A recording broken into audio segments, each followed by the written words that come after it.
segundo. Disculpe los pelos, que no me ha dado tiempo a tusarme, pero espero que no les moleste esta imagen. Aquí en Madrid, ya les adelanto, hace bochorno y llueve.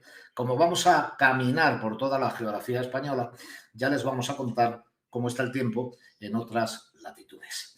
Estamos deseando dar forma al webinar de hoy. Quiero antes de nada, porque de bien nacidos de ser agradecidos, recordar y agradecer a Recurra Ginso con esta mente sana que empieza en la infancia, esta campaña que ya se ha convertido pues, en el leitmotiv prácticamente de todos y cada uno de nosotros, está enmarcado dentro de un proyecto que es estas familias educando en positivo, que tiene como objetivo apoyar a esas familias, a los profesionales en la educación de niñas, de niños, de adolescentes y promoviendo lo que llamamos la parentalidad positiva, ¿no? Que a veces no es difícil entenderlo, pero a veces es muy difícil explicarlo. Y en esa resolución de conflictos también en el ámbito familiar y en el ámbito escolar. Y que no se me olvide nunca, me lo pongo en rojo, normalizar acudir al psicólogo y concienciar sobre la importancia de cuidar tanto el cuerpo como la mente de niños y también de adolescentes. Es decir, prevenir desde la infancia, evitando así males mayores después. En fin, todo esto lo tenemos en un webinar que hoy tenemos repleto, más de 600 personas que estéis así que un beso muy fuerte y muchas gracias por acompañarnos. Y vamos a entrar en este segundo webinar, sin más dilación, en el tema de hoy. Las identidades sexuales en la infancia y la adolescencia. ¿Hay diversas perspectivas? Sí, las hay. ¿Las vamos a abordar? Seguro. Cada una desde su perspectiva concreta también. Y saber cómo reflexionar sobre la transexualidad, la identidad sexual, la identidad de género en la infancia y la adolescencia, desde diferentes perspectivas. También les recuerdo, para todos aquellos que nos siguen, que para hacer más atractivo el debate nos pueden ir enviando sus preguntas aquí en el chat, que lo tenemos aquí también en primer plano, ¿no? Tanto genéricas como a un ponente en particular y que van a ser contestadas a través del chat en la medida de lo posible o en directo, si vamos bien de tiempo, ¿no? Y luego no se vayan, que al final nos quedamos un ratito para poder poner el bloque y el punto y final. Vamos a ir a 4 grandes bloques. Vamos a cerrar con Javier Urra, pero vamos a tener a distintos ponentes que nos van a ir introduciendo en todas y cada una de las materias que nos han parecido desde Recurra Ginso importantes para poder poner encima de la mesa. Nos vamos a ir hasta Lugo. Lo primero, voy a ver si consigo saludar a Cristina Palacios, que yo creo que la tengo por ahí. Voy a ponerme aquí la vista del presentador. Hola, Cristina. Hola, buenas tardes. ¿Cómo estás? Bien, estupendamente. Deseando empezar. Chove o no chove en Lugo? Non chove, fai un tempo magnífico. Un tempo magnífico, maravilloso. ¿Estás lejos o cerca de la muralla? Bueno, a 16 kilómetros. Bueno. Ainda teño un tramo.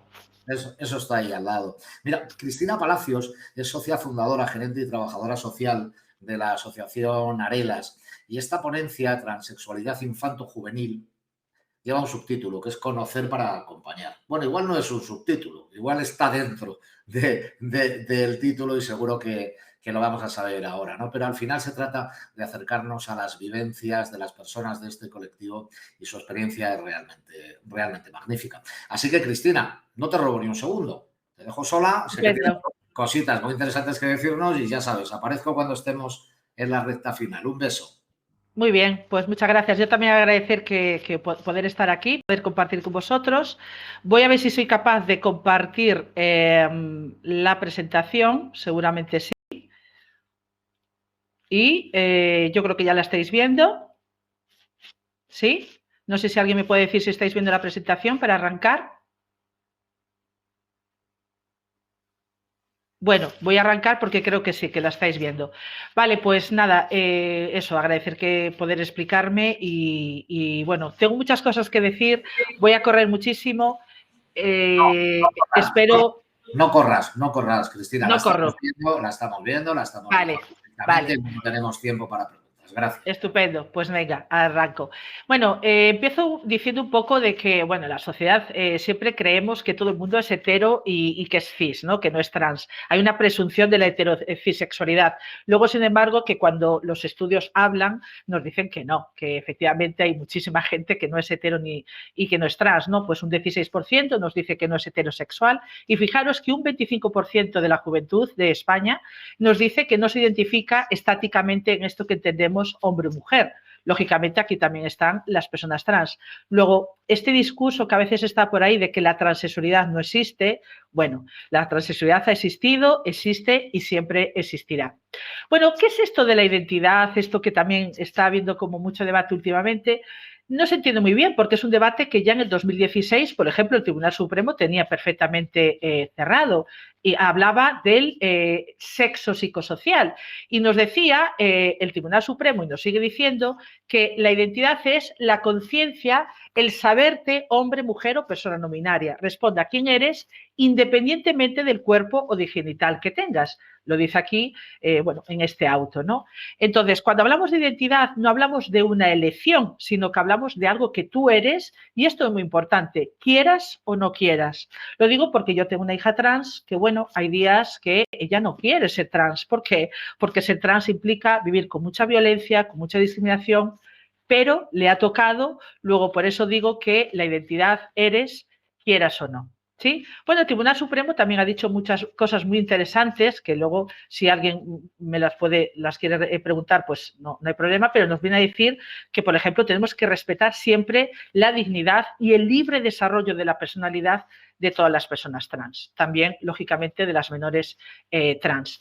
Vale, hay situaciones que pueden facilitar que una persona, digamos, sepa más tempranamente cuál es verdaderamente su identidad y no la asignada. Por ejemplo, si ya desde la infancia esta persona siente una identidad, la comunica con cierta intensidad y su familia, sobre todo su familia, no le corrige. Muy importante esto de no corregir. Si esta persona también tiene, digamos, el aguante, el valor necesario para incumplir las normas que un poco marca la policía de género de su entorno más inmediato, ¿no? Incumplir las normas de género, cuidado, porque eso implica que seguramente vas a recibir muchísimo acoso, muchísima exclusión, muchísimo castigo. Y si tienes un entorno familiar que permite, digamos, cierta libertad en tu expresión de género, por lo menos en el ámbito más privado, ¿no? Un poco en casa escondidas, que es lo que muchas familias permitimos en un principio. Luego hay situaciones que pueden dificultar que una persona sepa cuál es verdaderamente su identidad. Por ejemplo, que todas las otras situaciones no se den, es decir, que no tengas un apoyo familiar para acompañar esa identidad que estás manifestando, que tú no tengas el valor suficiente para incumplir las normas de género o que tu entorno, digamos, sea muy estricto en tu expresión de género. Si se dan esas situaciones o no se dan todas estas situaciones que decía anteriormente, probablemente la persona lo que va a hacer es bloquear esa identidad que empieza a entender que tiene para adaptarse, lógicamente, a las exigencias de su entorno. Y este adaptarse a las exigencias del entorno es lo que posteriormente va a crear una confusión de la persona que realmente es. Luego, con el tiempo, seguramente ya han pasado meses, seguramente ya han pasado años, bueno, pues esta persona vuelve a replantearse cuál es su verdadera identidad. Y en este momento que la persona seguramente ya tiene una edad, 14, 15, 16, y ya es consciente de todo lo que se va a montar por manifestar cuál es mi identidad, aquí lo que va a aparecer es el miedo al rechazo de las personas a las que quieres, el miedo a defraudar a las personas que quieres, el miedo a hacerles daño, sobre todo a tu familia, también miedo a rechazo social. Y este miedo lo que va a hacer es negar, de nuevo bloquear todo lo que siente para intentar permanecer en esa identidad que fue asignada. Bueno, ¿y qué provoca tanto dolor, tanto estrés en las crianzas y jóvenes trans? Bueno, muchísimas cosas. El escaparate social de la transexualidad es muy negativo y nuestros hijos, lógicamente, crean su identidad a través de esto que le llamamos la heterocisnormatividad. Es decir, nuestros hijos crecen entendiéndose, sabiéndose una otra edad. ¿Por qué? Porque las identidades válidas, normativas, es ser hetero, ser cis, luego ser trans es lo que queda en los márgenes, una otra edad. Y este saber que una persona que no es válida socialmente, que no es normal, entiéndaseme normal como algo positivo, acaba provocando en muchas ocasiones transfobia interiorizada. Es muy difícil que tú te quieras trans, repito, con este escaparate social tan negativo sobre la transexualidad. También el estrés y la ansiedad por el miedo a la salida del armario, porque eso puede implicar que lo pierdes absolutamente todo, familia, amistades, trabajo, lo pierdes todo. Cuestionamiento y negación de las identidades trans. Bueno, es que tenemos algunas familias, no todas, pero sí algunas, y también tenemos algunos profesionales, afortunadamente no todos, pero sí algunos, que le están diciendo a estas familias, pues, que no es trans, que es una fase, que está influenciada por redes sociales, que son los amigos con los que va, que es muy joven para saber lo que es. Bueno, resulta que si una persona tiene vulva y nos dice con 3, 4 años que es una niña, resulta que todo el mundo le cree. Pero si esta persona tiene un pene y nos dice que es una niña, no se le cree ni con 4 años, ni con 10, ni con 15, ni con 20. No se le cree. Es muy mayor, como nos lo dijo antes, o sea, antes era muy joven, ahora es muy mayor. Me pregunto yo, ¿y cuál es la edad correcta para decir que eres trans? Bueno, es una moda, es otra de las afirmaciones que se hace. Bueno, yo seguramente tenemos público de todas las edades, pero yo cuando era joven lo que estaba de moda eran las sombreras, los cardados, ¿verdad? Yo todavía tengo reminiscencias, pero decir que ser trans es una moda a mí me parece un poco ridículo. O sea, que vivir con discriminación, con violencia, con rechazo, es una moda. Bueno, lo que sí que es una moda son estos discursos de odio, pero también estos términos que están empezando a aparecer por ahí. Disforia de género de inicio rápido. Bueno, yo no sé muy bien lo que es esto. Yo sospecho lo que es. Desde luego lo que yo conozco, y son más de 1000 jóvenes acompañados, es a un montón de adolescentes que les lleva un tiempo saberse, entenderse trans, y también les lleva un tiempo asimilar que son trans por lo anterior, ¿no?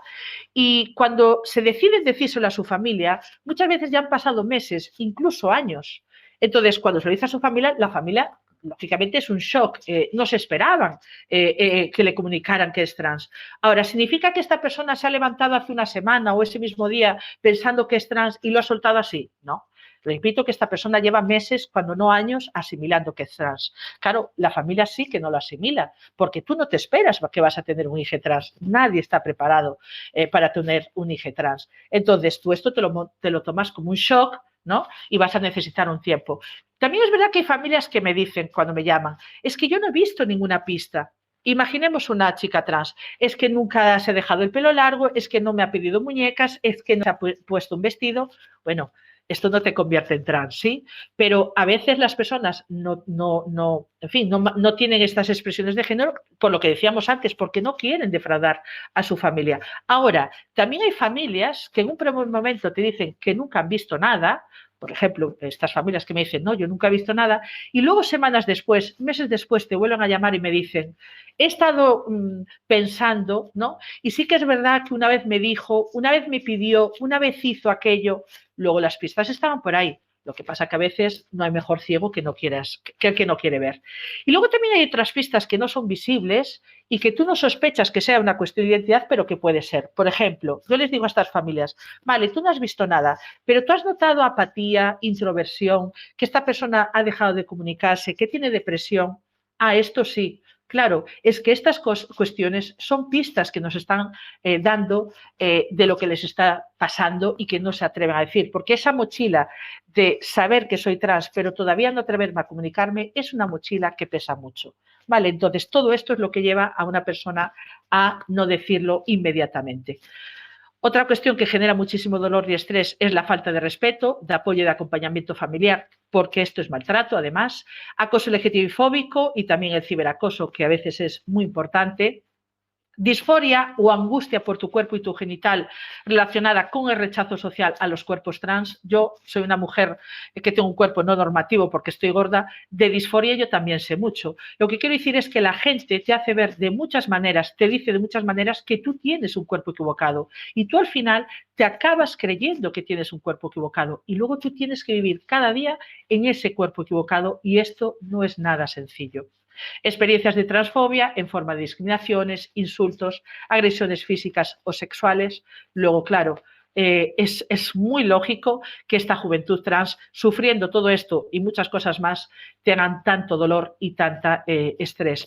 Y por último, pero no menos importante, patologización, psiquiatrización y tutelaje de las identidades trans, sobre todo de aquellas que quieren acceder a tratamientos médicos. Sí, ya sabemos que la OMS en el 2018 dijo que la transexualidad no era un desorden mental, ya sabemos que en España tenemos una ley que prohíbe derivar a una persona a salud mental por el hecho de ser trans, pero se sigue haciendo. Y se sigue haciendo porque hay muchas personas trans que desgraciadamente entienden que para poder vivirse libremente, que para poder acceder a un tratamiento médico si así lo quiere o una cirugía el día de mañana, tiene que renunciar a sus derechos humanos, porque esto hablamos de derechos humanos. Nadie merece ser tutelado desde salud mental, nadie merece ser tratado como una enfermedad. Basta ya de hacerlo porque esto además es un delito. Antes decía que había familias y que había profesionales, que los hay, que niegan las identidades trans, y antes decía que esto es violencia. Bueno, estas formas de negación o de rechazo aparecen de dos maneras, bien ignorando lo que hace o dice esta persona, un poco esperando o deseando que sea una fase que desaparecerá, o bien castigando a través de la desaprobación, menosprecio del sufrimiento que tiene esta persona se convierte en el chivo expiatorio, tengo depresión, estoy triste por tu culpa, papá y mamá discuten por tu culpa, nos tenemos que ir del pueblo por tu culpa. Tremendo esto, ¿no? Chantaje, amenazas, abandono emocional, castigo físico. Bueno, esta parte de desaprobación, de chantaje, de amenazas, de abandono, de castigo físico, entendemos, se entiende perfectamente que es un maltrato, pero también quiero decir, porque es así, que negar, que no atender las necesidades, no respetar, acompañar la identidad de una persona es violencia, es maltrato. ¿Qué nos dice la ley en cuanto a respetar la identidad sexual de los menores? Pues es muy clara. Por ejemplo, la ley de protección jurídica del menor nos dice que los profesionales y todas las personas que forman parte de eso que entendemos los poderes públicos tienen que velar siempre por el interés superior del menor y que tienen que garantizar siempre el libre desarrollo de la personalidad en base a orientación e identidad sexual. Luego, como tenemos que garantizar el libre desarrollo de la personalidad de los menores trans o LGTBI, pero ahora estoy hablando de las trans, cuando yo, por ejemplo, a mi hija le permití vivir como Sara con casi 9 años, esto es muy importante, no es un favor que yo le hice a mi hija, es un derecho que tiene. O veámoslo de otra manera, cuando un profesional sabe que un menor trans no tiene apoyo familiar, no se le respeta la identidad o la orientación sexual y no está haciendo nada, cuidado, porque está haciendo algo. Primero, está dejando que una persona sufra maltrato y segundo, está incumpliendo la ley o podemos leerlo como que está cometiendo un delito. Y en España también tenemos esta otra ley de protección integral a la infancia y a la adolescencia frente a la violencia que nos dice que la orientación y la identidad de las personas, sentida o expresada, tiene que ser respetada en todos los entornos de la vida. Y atención, porque nos dice que la identidad o la orientación sexual puede ser una cuestión de discriminación, una violencia, por lo tanto, tenemos que proteger precisamente a estas personas trans que no tienen el apoyo familiar. Es una situación de vulnerabilidad. Bueno, ¿y cuáles son las consecuencias de no respetar, de no acompañar la identidad de las personas trans? Por supuesto, esto no iba a salir gratis. Cuando una persona crece con el rechazo familiar, con situaciones de violencia, también a veces con la exclusión y el acoso escolar, y sobre todo cuando empieza a preocuparle su cuerpo porque van a la dirección contraria a la que quieren que vayan, no me estoy refiriendo tanto a lo que quieren tener, sino a lo que no quieren tener. ¿Qué caracteres sexuales no quieren tener? Pues unido, ya digo, a la falta de apoyo familiar y profesional, pues lógicamente van a aparecer muchísimas angustias que se parecen de todas estas formas. Atención, en Arelas tenemos un montón de jóvenes que nos llegan muchas veces sin sus familias, que tienen todo esto que aparece aquí. Aparece la depresión y ansiedad, apatía e introversión, mal comportamiento fruto de esa tristeza, frustración o enfado, bajo rendimiento académico, muchas veces unido al acoso escolar, que en ocasiones lleva al abandono escolar, trastornos de la alimentación, hábitos y conductas de riesgo para la salud, autolesiones en forma de cortes y ya hablan de la idea de suicidio o lo intentan a veces en varias ocasiones. Cuando ocurre esto, normalmente las familias ya se dan cuenta que no es una fase, que no es una moda y que tienen que empezar a acompañar la identidad de esta persona. Por desgracia, cuando las familias despiertan, a veces llegamos demasiado tardes para muchos jóvenes. Bueno, como digo, el cuestionamiento, el rechazo en un acompañamiento tiene consecuencias. Hay estudios que nos dicen cosas terribles, terribles. Nos dicen que tienen estos jóvenes 8 veces más probabilidades de intentar suicidarse, 6 veces más propensas de tener niveles de depresión, en fin, 3 veces más propensas a consumir drogas. La variable que siempre aparece en estos estudios tan negativos es la falta de apoyo familiar y profesional. Sin embargo, hay muchos otros estudios que nos dicen que cuando hay apoyo familiar, cuando hacen un tránsito, digamos, tempranamente, su salud mental, física, su autoestima, su depresión y niveles de ansiedad son iguales que cualquiera de otros pares que son cis. Bueno, ¿y qué es esto de la disforia de género e inicio rápido de lo que hablamos antes? Yo, de verdad, no me voy a parar demasiado en esto, pero sí que quiero decir que la sociedad profesional mundial más importante de investigación, de estudio de las personas trans, ha publicado que la disforia de género de inicio rápido no es un diagnóstico médico ni una entidad reconocida en el CIE ni en el DSM. No tengo mucho más que decir. ¿Y qué hay también detrás de esta alarma de las de transiciones? Pues yo creo que lo único que hay es eso, alarma, porque resulta que aquellas unidades de género más importantes del mundo, por ejemplo, la holandesa, estudios que se hacen, repito, en unidades que atienden cada día a las personas trans, nos dicen que en torno a un 94, 98, 90 y tantos % de estas personas no van a dejar de ser trans, no detransicionan cuando llegan a la edad adulta. Entonces, repito, esto solo es alarma. De todas maneras, ¿qué es esto de transicionar? ¿Qué es esto de arrepentirse? Yo no lo tengo muy claro. Si de transicionar es que una persona inicia un tratamiento médico y luego lo abandona porque ha decidido hacerlo, pues creo que no estamos entendiendo nada, porque resulta que hay muchas personas trans que no se hormonan o que no realizan cirugías, y estas es donde las metemos. Y repito, ¿qué es esto de arrepentirse? Resulta que yo, que soy una mujer de 48 años, si ahora, no sé, me descubro que me gustan las mujeres y en fin, me identifico como lesbiana, ¿quiere decir que me he arrepentido de ser heterosexual? Yo creo que las identidades, lo que somos, pues es algo que va evolucionando, tú aprendes, desaprendes, no sé, y no significa que te hayas arrepentido de lo que has vivido, simplemente estás en otra posición. Fijaros lo que nos dice este joven trans, que yo creo que nos explica muy bien lo que quiero tratar de trasladar. Dice, no puedo transicionar de ser algo que soy a ser algo que soy. El entorno es el que transiciona para tratarme a mí de acuerdo a quién soy.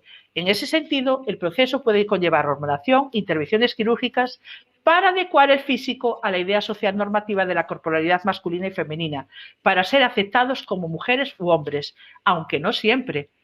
Y a propósito de esto de arrepentirse, fíjense ustedes lo que nos dice Carla Antonelli, para mí una referente por todo lo que ha vivido y todo lo que trabaja. Dice, se arrepintió. Vamos a ver las causas de esas de transiciones. Vamos a ver qué familias les han dejado de hablar, qué trabajos han dejado de poder hacer, qué insultos y vejaciones sufren al salir a la calle, cuánto silencio hay cuando pasas. Vamos a ver cómo te machacan o vamos a ver cómo te dejan inconsciente en una plaza como amigas mías personales. Vamos a analizar por qué hay gente que da marcha atrás. Creo que se está entendiendo perfectamente. Pero sí, tengo que terminar. Vale. Nada, simplemente quería decir que aquí en España tenemos, por ejemplo, la Sociedad Española de Endocrinología y Nutrición, que por supuesto está a favor de la despatologización trans, que está diciendo que hay que reconocer la autodeterminación de género porque es un derecho fundamental de las personas trans. Y también quiero decir que la Asociación Española de Neuropsiquiatría también se ha posicionado contra los discursos de odio y que dice que no hay datos ni discurso clínico que avalen el entenderlo trans desde un marco patológico. Y dicen que el rol de los psiquiatras es, como profesionales de la salud mental, no ha de ser tutelar ni reproducir esa violencia sistémica, sino ofrecer respeto, acompañamiento y apoyo. Y ya acabo porque sé que me he pasado de tiempo, simplemente diciendo que en Arelas lo que hacemos es trabajar para que no existan más infancias y adolescencias perdidas. Trabajamos por las personas que están aquí y ahora. Y no nos importa lo que va a pasar el día de mañana. Trabajamos por vidas y futuros vivibles. Y solo acabar diciendo que todas estas personas trans que están viendo aquí en los encuentros que hacemos de fin de semana, para mí son las personas más valientes que he conocido y que seguramente conoceré. Desde aquí, mi reconocimiento y también mi reconocimiento para todas las familias de Arelas, de Crisalis, de Fundación Daniela, de TT Transformando, de Kogan, las familias que sí que estamos apoyando y que estamos cambiando esta sociedad, haciendo una sociedad más libre, más respetuosa y mejor, incluso para aquellas personas que fomentan el odio. Nada más, muchas gracias por vuestra atención y disculpar si me he pasado de tiempo. Muchas gracias. No hay nada que disculpar, hablabas en primera persona, en tercera persona, sabiendo de lo que hablas y nos has abierto mucho los ojos. Tengo un montón de preguntas que te quiero hacer, así que te voy a pedir que seas, vamos, Speedy González. ¿Tú te acuerdas del ratoncillo que corría mucho? Pues ya verás. Vamos a ello. Decías algo que he apuntado porque no he... ¿Cuál es la edad correcta para decir que eres trans? ¿No? Te has quedado ahí como diciendo 4, 10, 8, 9... Pero hay aquí una pregunta de Jorge, porque el chat está metidito en jaleo. Se me ha ido ahora mismo la de Jorge, pero seguro que la encuentro y soy capaz de trasladártela. Esta. Dice, buenas tardes, Cristina. No entiendo tu punto de vista y reflexiono. ¿Debemos apoyar que un niño de 4 años diga que es niña cuando biológicamente es niño, tiene pene? ¿Cómo va a saber lo que es si no sabe ni leer? Si yo le apoyo, ¿puedo estar confundiéndole más? Decía antes, y creo que se me ha entendido, cuando una niña tiene vulva y nos dice con 4 años que es una niña, nadie la cuestiona, todo el mundo le cree, nadie le dice, ¿y tú cómo sabes eso? No sabes leer, pero si quien lo hace es una persona trans, entonces no se le cree nunca. Bueno, hay un montón de literatura científica que nos dice que la identidad empieza a establecerse con 3, 4 años. Y yo que doy tanta formación a profesionales de educación infantil, yo les pregunto, ¿vuestros alumnos saben si son niños y niñas? Me dicen, sí, sí, claro, pero a esto se les cree, a las personas trans no. No hay una edad exacta, lo hay cuando la persona está preparada para decirlo y sobre todo la hay cuando tu entorno está preparado para asimilar lo que estás diciendo, para entenderte y apoyarte. Muy importante lo del entorno. Hay muchas personas que trans, ya adultas, que nos dicen, desde que tengo conciencia, desde que tengo memoria, sé lo que soy. Otra cosa es cuándo pude decirlo. No hay un momento, lo que hay es una familia que tiene que estar ahí para escucharte cuando tú estés preparado para decirlo. ¿Podrías, Cristina, un ejemplo de estrategia la más efectiva con vuestra experiencia desde la asociación para acompañar y brindar ese apoyo a niños, niñas, jóvenes? ¿Cuál sería el...? Ahora dices, por aquí, seguro que es por aquí. A ver, lo que quiero aclarar es que las familias tenemos que escuchar, ¿vale? Es decir, tenemos que creer lo que nos están diciendo y acompañar. ¿Qué significa acompañar? Observar, escuchar y hacer lo que nos piden en cada momento. Eso no es provocar ni incentivar nada, es pedir lo que en ese momento necesita la persona. Y la persona va pidiendo y nosotros nos tenemos que ir adaptando. Que me llames por este nombre, eso no es definitivo. Que ahora quiero hacer un tratamiento médico, cuando sea la edad lo haremos. Acompañar es hacer aquello que necesitan para que se sientan bien, nada más. Cristina, luego nos vemos. Porque estamos avanzando, yo creo que el tema siguiente, porque veo por aquí, yo no quiero estar de moda. Viene algo de moda. Cristina, Lugo, un besito. Seguimos en contacto y seguimos contestando por nuestro chat. Estamos prácticamente a las 6 en punto de la tarde en directo a través de este webinar, el segundo de la temporada de Recurra Ginso. Voy a ponerme las alitas porque me voy a ir a Asturias, me voy a ir hasta Oviedo. Vamos a entrar en el segundo bloque y vamos a hablar con Marino Pérez, que yo creo que le tenemos allí en su despacho, en Oviedo, si no le vi yo antes mal. Es psicólogo, especialista en psicología clínica y miembro de número de la Academia de Psicología de España. Don Marino Pérez, muy buenas tardes. Hola. Hola, buenas tardes. Hola Marino, muy buenas tardes. Que tampoco llueve en Oviedo, me habías dicho antes. No llueve, no llueve. Estáis ahí con un tiempo excepcional. Aquí en Madrid sí, que lo sepa usted. Estaba avanzando, creo que estaba viendo también el chat, ¿no? Y ahí empezábamos a ver cositas que decían algo de esto. Y yo no quiero estar de moda, claro. ¿Por qué? Porque ya anunciaba bloque 2. La moda trans pasará. Entre tanto, recuperemos el diálogo, la comprensión, el sentido común. Y decía Marino Pérez, nos lo va a contar, ¿no? Pero, ¿y puede herir hablar de moda, Marino?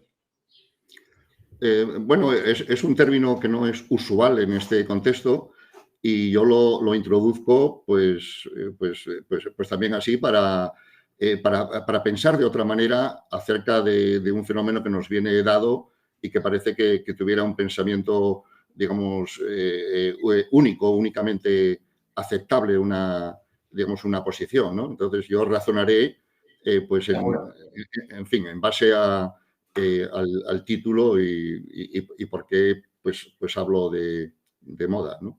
Pregunta introductoria, su turno y muchas gracias. Buenas tardes. Bueno, pues yo me referiré precisamente a la llamada disforia de género de comienzo rápido que se da en la pubertad y en la adolescencia, según la cual de pronto un chico o una chica, generalmente una chica, se siente, en este caso, pues que es chico y quiere serlo, y quiere entonces pues, emprender un proceso de transición que tiene una serie de pasos. El primero, la transición social, que parece así pues más, digamos, más trivial, pero que también es muy determinante y es el inicio de, pues de una cinta transportadora pues que fácilmente la puede llevar pues al bloqueo de la pubertad, a la hormonación cruzada, intervenciones quirúrgicas y así, ¿no? Bueno, este fenómeno, así llamado, desde luego no es ningún diagnóstico clínico y espero que nunca llegue a serlo. Es un término pues descriptivo para referirse, pues justo eso, a como yo lo veo, a un fenómeno social que está sujeto pues a influencias, a contagio, a modas, y que probablemente en no todos los casos pues no es algo natural, innato, pues que viniera dado de la naturaleza o no sé de dónde, y que emergiera pues en la pubertad o en la adolescencia, ¿no? Tendríamos que hacer una distinción, y es justamente pues este fenómeno social, pues habría que distinguirlo de la transexualidad tradicional, clásica, pues que se da seguramente en la primera infancia y también pues en la vida adulta, por lo común pues siendo más bien niños pues que puedan rechazar o repudiar o sentirse ciertamente incongruentes con sus genitales y en el caso de adultos pues también son más bien hombres los que no sé, en torno a edades de 50 años, más o menos varios años, etcétera, 45, 55, etcétera, quieren, o de pronto también allí en esa edad, quieren transicionar a mujer, ¿no? Pero la disforia de género de comienzo rápido a la que me estoy refiriendo, pues es un fenómeno social del que podemos decir que tiene algún aspecto de moda. El hecho de que yo pueda decir que es una moda no quiere decir que no sea real, ¿no?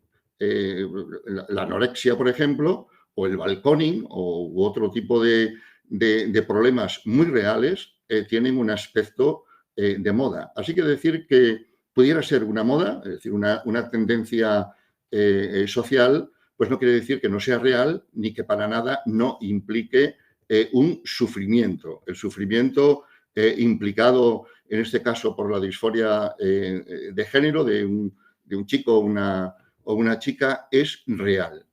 La cuestión es cómo se hace real. Yo no estoy negando para nada que no sea un hecho real, sino planteando cómo se ha hecho real este fenómeno, ¿no? Y para sostener que pueda ser una moda en el sentido de una tendencia social, de una realidad social, pues hay una serie de razones, al menos 5, que podrían pues apuntalar, por las que yo justifico pues este término de moda, ¿no? Por un lado, en primer lugar, pues la disforia de género de comienzo rápido ha crecido del orden de miles % en los últimos 10 años, desde 2012 pues en adelante, pues con un crecimiento de ese orden, ¿no? En España, en Cataluña, el servicio de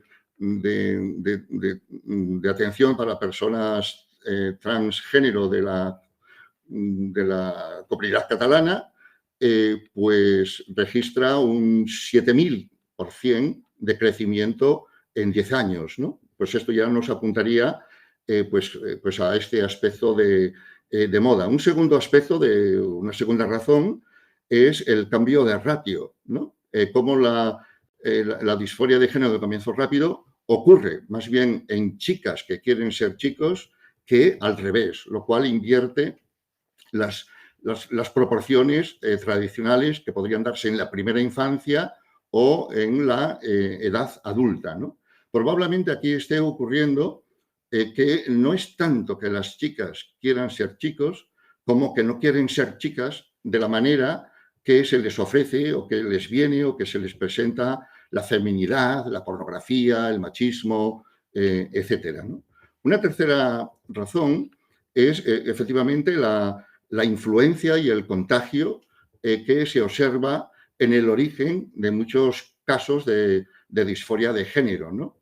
Muy a menudo, la inmensa mayoría de los casos, por no decir la totalidad, seguramente la totalidad, viene precedido de meses o incluso años en los que la chica ha estado frecuentando en las redes sociales, típicamente TikTok, una cantidad de exposiciones y presentaciones y relatos y modelos, etcétera, etcétera, por los cuales fácilmente ante sus problemas, etcétera, etcétera, pues va a descubrir que acaso sea trans y esta influencia entonces de las redes pues ciertamente es importante, ¿no? No sería la primera vez, por otro lado, que la disforia de género ocurre después de charlas de activistas, típicamente de Chrysalis o de otras organizaciones que han dado en los colegios. Tampoco sería la primera vez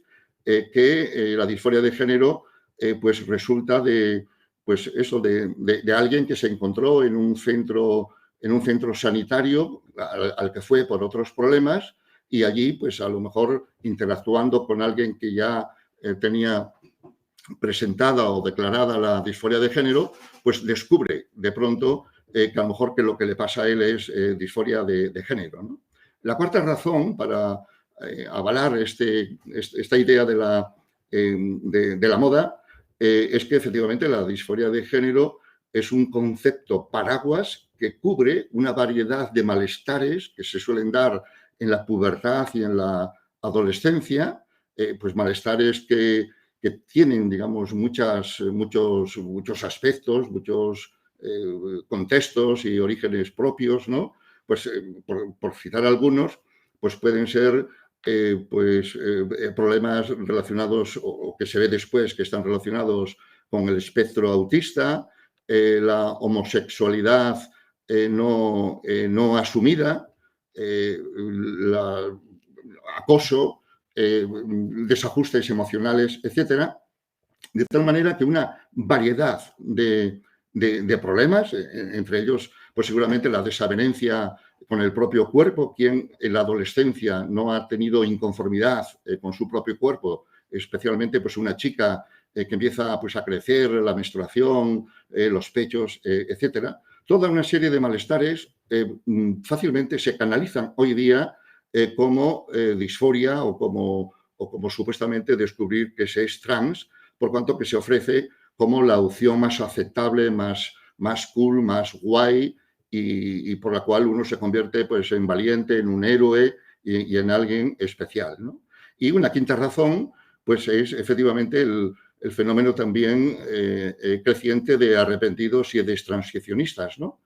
Para los cuales el proceso de transición no solo no les ha solucionado el problema previo, sino que ahora tienen un problema añadido por los daños irreversibles debido seguramente pues, a la precipitación, como se hace, al apresuramiento de emprender distintas fases de la transición, ¿no? Y entonces eso pone de relieve pues seguramente que han entrado en una cinta transportadora que va desde la transición social, cambio de look, de pelo, de nombre, todo eso forma parte de una moda, pues ella misma ya identificada como trans, como cookie, etcétera, etcétera, que parece inocua, pero que muy a menudo les meten en una cinta que les lleva al quirófano, ¿no?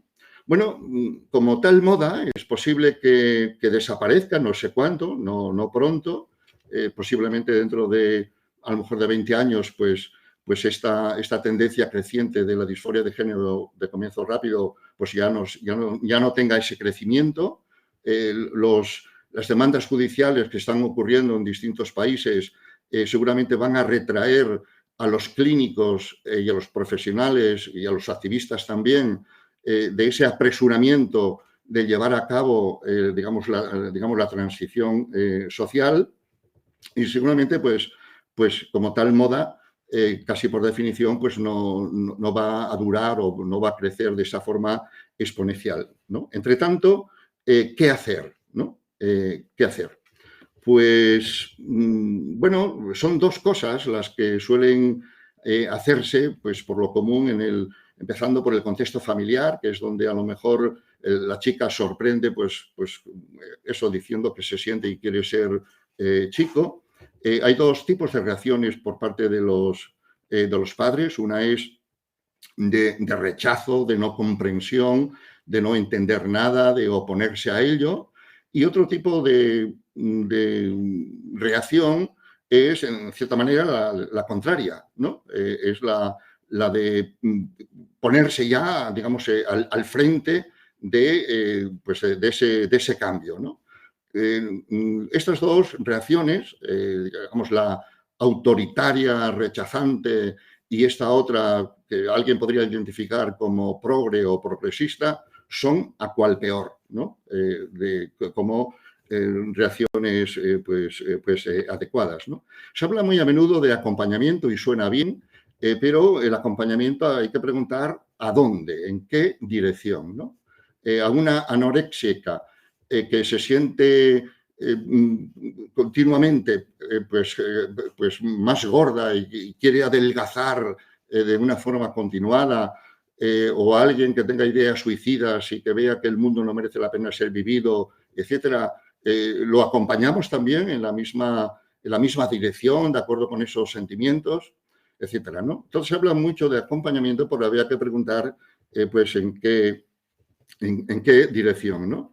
En lugar de esas dos actitudes, autoritaria o supuestamente progre, y en vez también de este acompañamiento así ingenuo o buenista, como a menudo creo que ocurre, lo que habría que hacer es una exploración y una valoración de la realidad, de la experiencia y del sufrimiento y del malestar que implica esa disforia que efectivamente pues acaba de tener una chica o un chico, ¿no?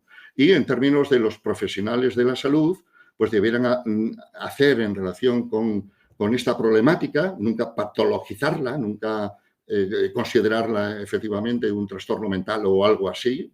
No es para nada eso lo que yo estoy sosteniendo, ni nada de eso lo que implica ir a un psicólogo o a un psiquiatra, pero en lugar de todo lo anterior, los profesionales de la salud deben hacer en la disforia de género lo que hacen en todos los casos, que es explorar y que es valorar y es ver de qué viene ese sufrimiento que nos presenta esa persona y no asumir para nada el diagnóstico que nos ofrezca la disforia de género, ni desde luego tomar para nada el sentimiento como un certificado de realidad. Sabemos sobradamente que los sentimientos son muy cambiables, que los sentimientos son malos consejeros para tomar decisiones que puedan ser irreversibles, que los sentimientos obedecen a influencias sociales. Los sentimientos no vienen de dentro a fuera,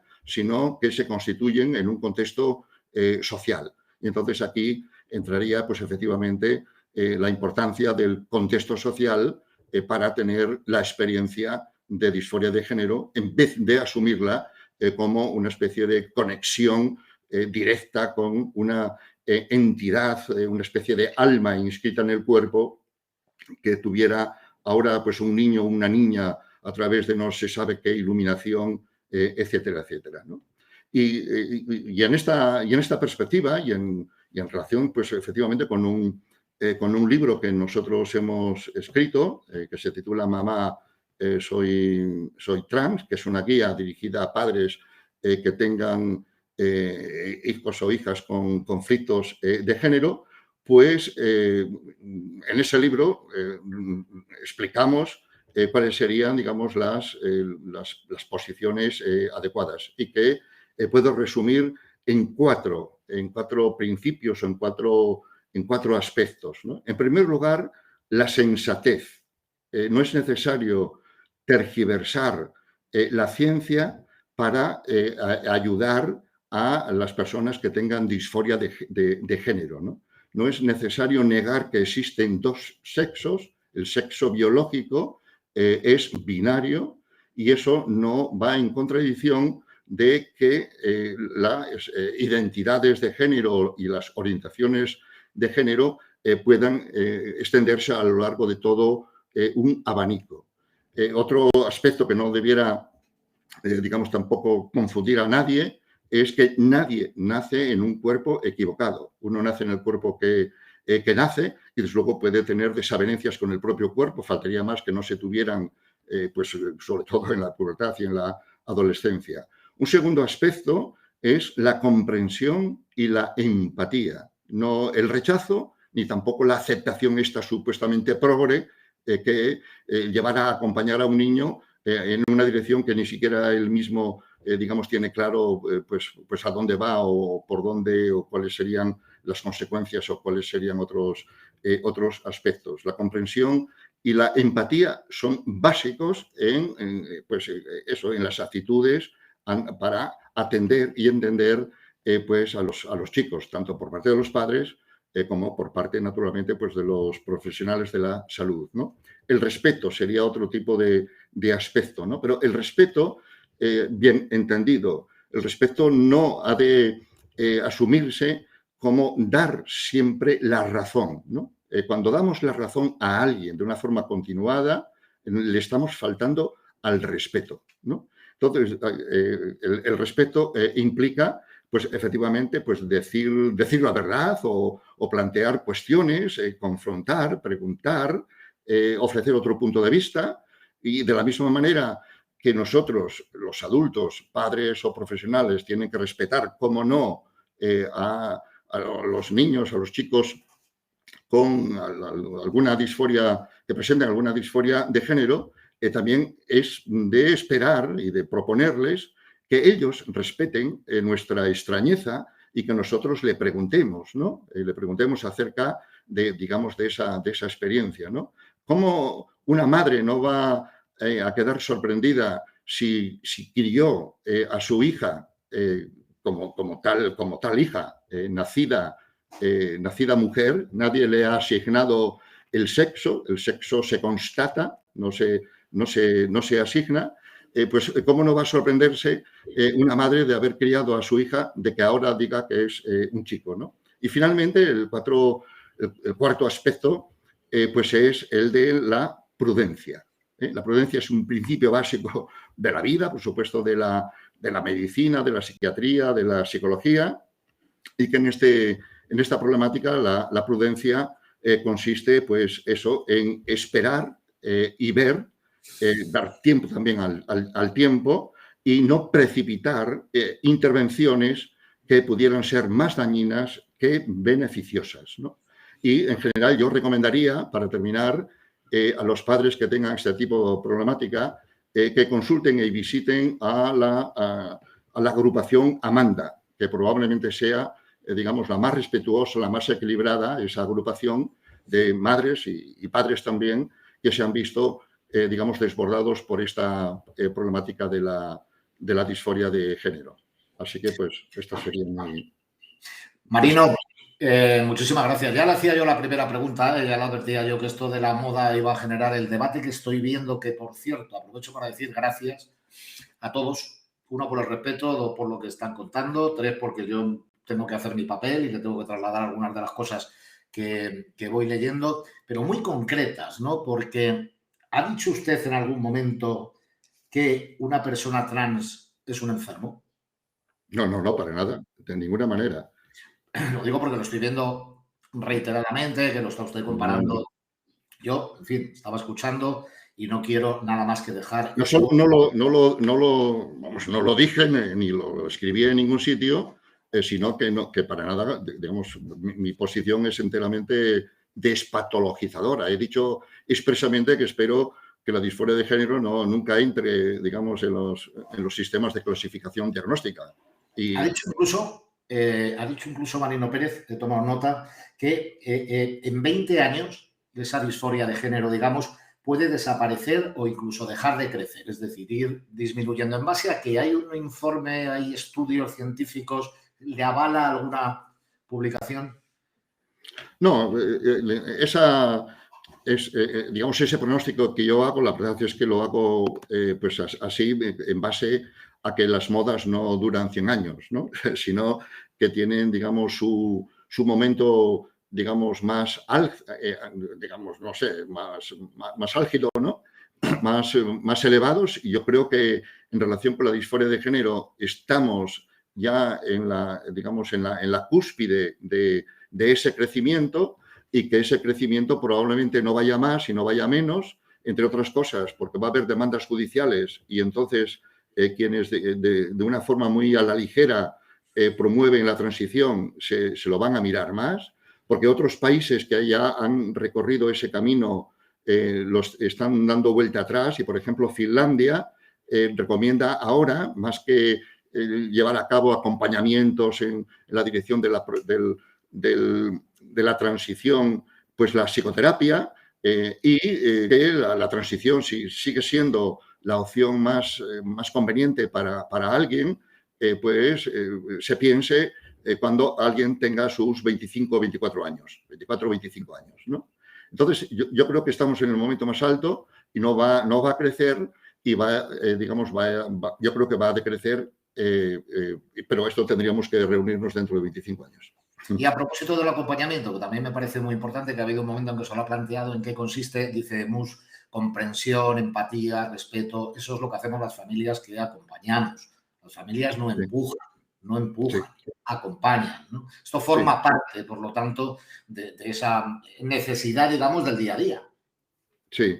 Bueno, el acompañamiento está bien, yo no estaría en contra, pero yo creo que el acompañamiento hay que preguntar a dónde va ese acompañamiento, ¿no? Entonces, ¿alguien acompañaría a una anoréxica a adelgazar todo lo más que ella pueda, etcétera, etcétera? ¿Alguien acompañaría a un chico, a un adolescente que tenga ideas suicidas y que quiera dimitir de este mundo? Entonces, el acompañamiento... hay que mirar también en qué dirección. Un chico que en la pubertad o en la adolescencia, que tenga 13, 14 años o 15, y un padre que tenga 40 o 50, y un profesional que ha estudiado y tenga sus 30 o 40 o 50 años, en todo caso más que un chico, pues hemos de suponer que sabe algo más del mundo que acompañar los sentimientos de un chaval o de un chico que son muy reales, pero que también tiene que saber el adulto de dónde viene esa realidad, cómo esos sentimientos, digamos, pueden cambiar, cómo en todo caso esos sentimientos están influidos y no son una revelación de una naturaleza interior que ahora emergiera, ¿no? Entonces los adultos tenemos que tener sentido común, ¿no? Y el acompañamiento ese tiene que tener pues también su sensatez, ¿no? Vamos a seguir caminando, porque aquí lo importante es que escuchemos todas las opiniones y que seamos capaces ahora de ir analizando lo que nos vamos contando. Desde luego, usted y yo esta tarde vamos a seguir aprendiendo. Eso seguro. Gracias. Y cerramos Oviedo para saltar ¿a dónde? A Donosti. Nos vamos a San Sebastián, 6 de la tarde, 25 minutos. Voy a buscar a Aitzole Araneta, que dirán ustedes, ¿me la presenta? Sí. Sí, está en San Sebastián, es sexóloga, es especialista en educación, en asesoramiento y terapia clínica y técnica de igualdad en la administración local. Le hemos pedido que nos dé algunas pinceladas sobre también la experiencia trans desde su punto de vista y como paradigma de los sexos en una ponencia que genéricamente ha titulado Sexos, Géneros y otras palabritas. Llevamos una tarde de palabritas que ya lo sabíamos, tirando de diccionario, tirando de RAE. La experiencia trans como paradigma de los sexos. Aitzole, buenas tardes y bienvenida. Tendrás que abrirte el micrófono seguramente porque no te Vale. escucho. Ahora sí, ¿Ahora? ahora sí, ahora sí, ahora sí. Nada, os Pero decía que buenas tardes y que gracias por la invitación. Bueno, pues yo también intentaré de la manera más sucinta posible pues exponer el marco, en este caso de la ciencia sexológica, que creo que además entre los discursos sobre la construcción y de la deconstrucción de la identidad y el relativismo cultural y las estructuras y los discursos biomédicos acerca de los genitales y de los cromosomas, pues se nos está perdiendo una ciencia y una perspectiva con más de 100 años de solera, con referentes tan importantes como Gregorio Marañón, al cual también voy a referenciar porque es muy famoso, porque es premio Nobel y porque reflexionó ya hace más de 100 años sobre estas cuestiones. pues nos quedamos en Donosti. Tu turno y ya sabes, aparezco y inmediatamente cuando acabes tu exposición con tranquilidad, charlamos. Vale, perfecto. Bueno, voy a también yo poner una presentación. Como bien decía, bueno, pues este fenómeno de la transexualidad, desde luego que no se puede considerar como una moda en concreto, porque además ya desde la Grecia antigua se viene disertando sobre esta cuestión. Un tema importante es que al referirnos quizás a la moda, yo no lo llamaría tanto moda, sino que lo llamaría visibilización de una realidad que ya existe, que ha existido y que quizás el aspecto novedoso en los tiempos que corren es que más o menos desde hace unos 10 años no tenemos a personas, tanto adultas y sobre todo a menores con esa experiencia de vida trans, sino que a lo que tenemos son a familias, a las familias que por primera vez en la historia son la primera generación que están escuchando y acompañando a sus hijas y a sus hijos. Importante porque esas hijas y esos hijos, en esa situación de transexualidad, curiosamente, sus primeras palabras no son soy transexual, sino que dicen que son niñas y niños, como el resto del mundo, ¿no? Por tanto, la transexualidad o la terminología que utilizamos también tiene un componente adulto, en este caso, para intentar comprender una realidad que no terminamos de comprender porque vivimos en un paradigma concreto que también intentaré explicar de qué va. Importante, por tanto, lo trans o la transexualidad no es un sustantivo, per se nadie es trans, porque trans es una terminología que utilizamos desde luego desde un mundo de los adultos para intentar explicar una dimensión sexuada pues de nuestros niños, de nuestras niñas y de nuestros jóvenes, y por tanto yo creo que esto es importante resaltarlo. No se trata de sentirse nada, sino que se trata de saberse. Y sabernos, nos sabemos todo el mundo, tanto los niños y las niñas o los adolescentes a quienes denominamos como trans, como a los que no lo son, ¿no? Repito, no lo digo yo, sino que es una cuestión que se viene disertando además, lejos de que sea una moda, desde la Grecia antigua. Bueno, y ahí voy a pasar un poco a explicar desde dónde venimos y a dónde vamos. Bueno, venimos del trastorno mental y de los diagnósticos que ya afortunadamente pues, nos están contemplando en instituciones como la Organización Mundial de la Salud o la Asociación de Psiquiatría Norteamericana, y también desde unos discursos que lo catalogaban como una elección de vida o un vicio. El paradigma en el cual todavía a día de hoy seguimos viviendo, y ciertos discursos son la expresión de ello, es un paradigma del locus genitalis. Un término que no me he inventado yo, sino que viene también desde la antigua Grecia y que, como bien digo en la presentación, desde Aristóteles hasta el siglo XX, incluso el XXI, el sexo, el concepto sexo, se ha entendido como una condición de la naturaleza que diferenciaba machos y hembras para cumplir el deber de la generación, de procrear y de construir nuevas generaciones para la construcción de un hogar en un modelo patriarcal. Sin embargo, precisamente con la visibilización de estas realidades desde las infancias, porque es lo novedoso, es decir, hace 10 años no estábamos hablando de niños y de niñas con esa experiencia de vida trans o niñas con pene y niños con vulva, esto es lo novedoso en realidad. estamos enfrentándonos al nuevo paradigma, el paradigma de que no es una enfermedad ni un trastorno, de que la identidad y los genitales no son lo mismo y por eso tienen palabras diferentes. Por eso a los genitales les llamamos genitales, al sexo le llamamos sexo y por tanto la identidad y los genitales no son la misma cosa. No siempre hay disforia, es decir, no siempre, y cada vez lo vamos a ver más, hay rechazo a los genitales y hay rechazo a los caracteres sexuales, ni siquiera, y cada vez lo iremos viendo más también, median los procesos hormonales y quirúrgicos. Y además, lo que sabemos es que estos menores tienen conciencia de su identidad y que también saben que van en contra de la norma y que lo van a expresar en cuanto puedan. Por tanto, como sexóloga tengo que decir que el sexo no es lo que tengo, en concreto lo que tengo entre las piernas. Bueno, a ver, esto se nos ha ido. Ni lo que hago con eso que tengo entre las piernas, sino que es lo que soy. Es decir, se refiere a la identidad.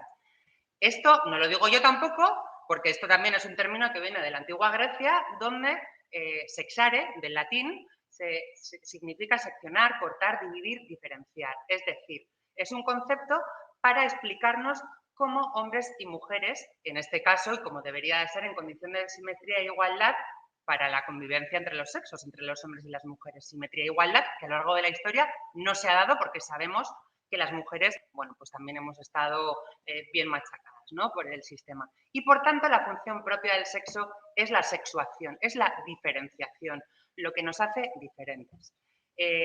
Por tanto, es una palabra que se refiere no a los genitales, no a los cromosomas, sino al hecho de ser quienes somos, hombres y mujeres, y además el irnos haciendo a lo largo de toda la vida con, en este caso, rasgos que atribuimos a ambos sexos. Por tanto, no son ni los genitales ni las prácticas.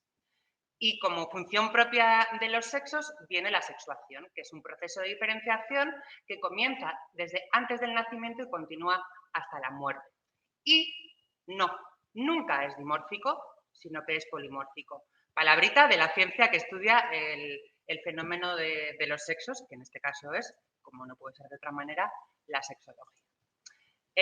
Tenemos diferentes niveles del proceso de sexuación, los más conocidos, el cromosómico, el gonadal, el genital, pero también el cerebral, la asignación del sexo al nacimiento, los procesos cognitivos, la autosexación, por tanto, la mirada ajena, el contexto social, los estereotipos de género, el contexto familiar y las vivencias.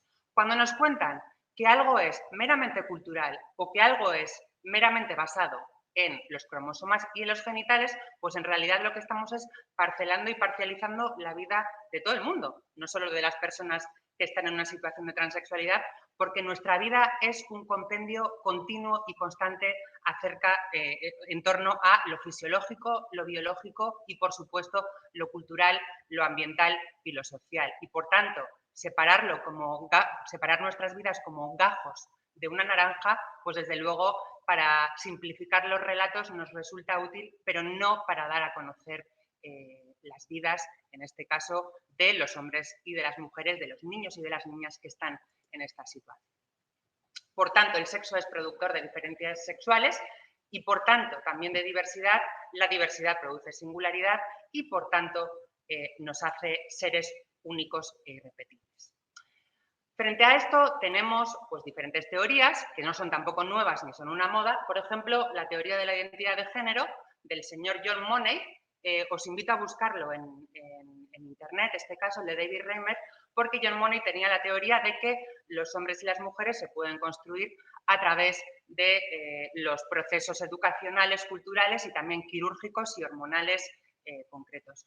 Tuvo la oportunidad de oro para demostrar esta teoría porque le apareció una familia judía donde uno de los gemelos, pues al hacerle la circuncisión, se le había amputado el pene y decidieron, bueno, pues construir, digámoslo así, una niña a través de todo eso y el resultado, bueno, lo encontraréis en internet, pero fue que esa supuesta niña, pues nunca fue niña y que cuando fue, en este caso, pues ya tuvo la capacidad de expresarlo y de decirlo, pues se expresó como el hombre que siempre había sido, ¿no?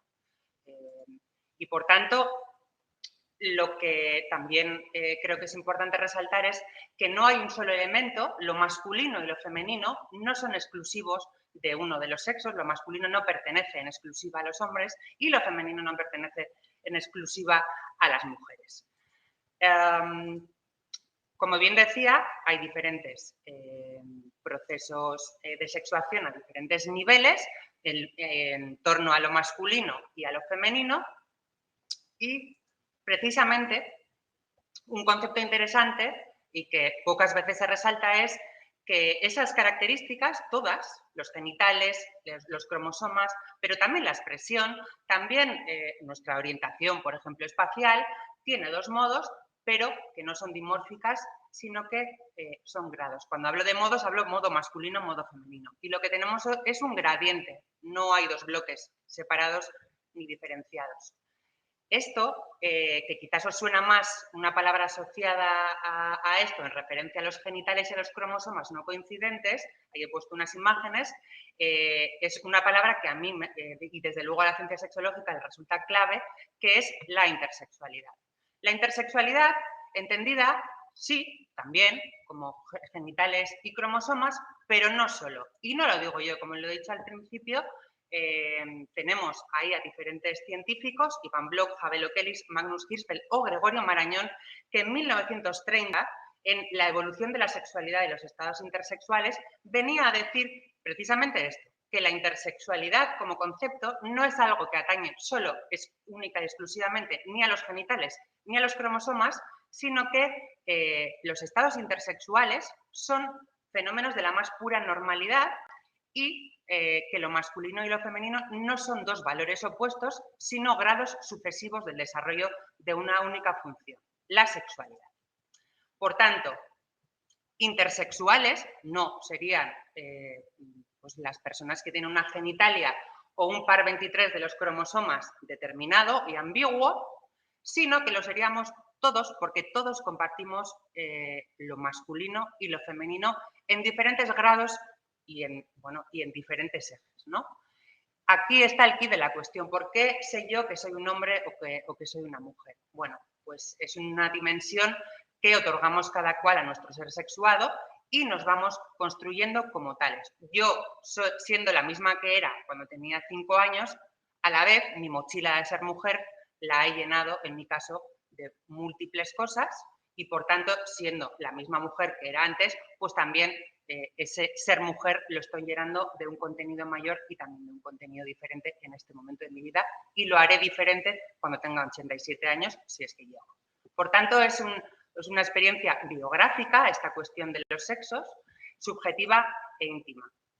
Por tanto, con el lío con el que nos encontramos, y en algún discurso anterior lo he percibido, es que reducimos a la persona a uno solo de sus rasgos, es decir, normalmente a los genitales, imponiendo un criterio externo, es decir, por ejemplo, cuando hablamos del sexo biológico, con ese apellido biológico, si lo único que entendemos por eso son los genitales y los cromosomas, pues bueno, lo que estaremos haciendo es un reduccionismo.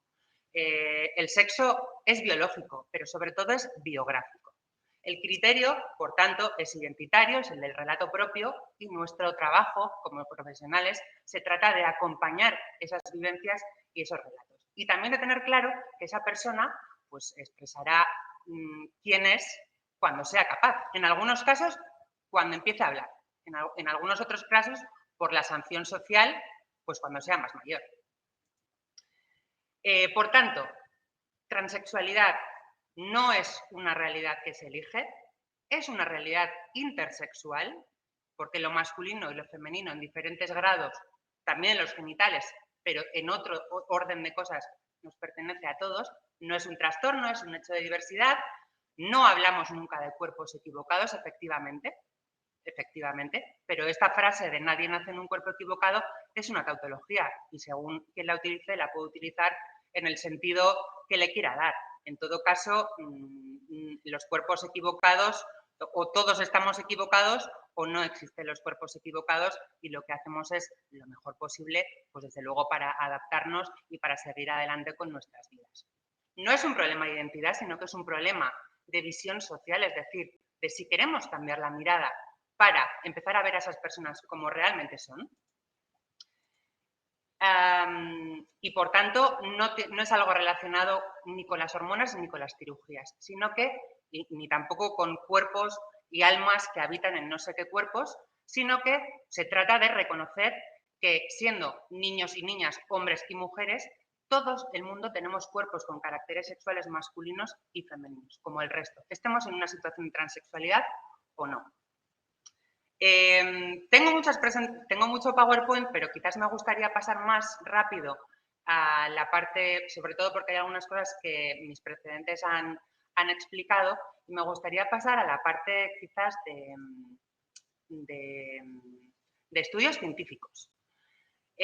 Cuando se habla, por ejemplo, de que, bueno, de que hay modas y de que hay desistimientos, bueno, yo voy a recuperar fundamentalmente cuatro estudios muy recientes acerca de esta cuestión.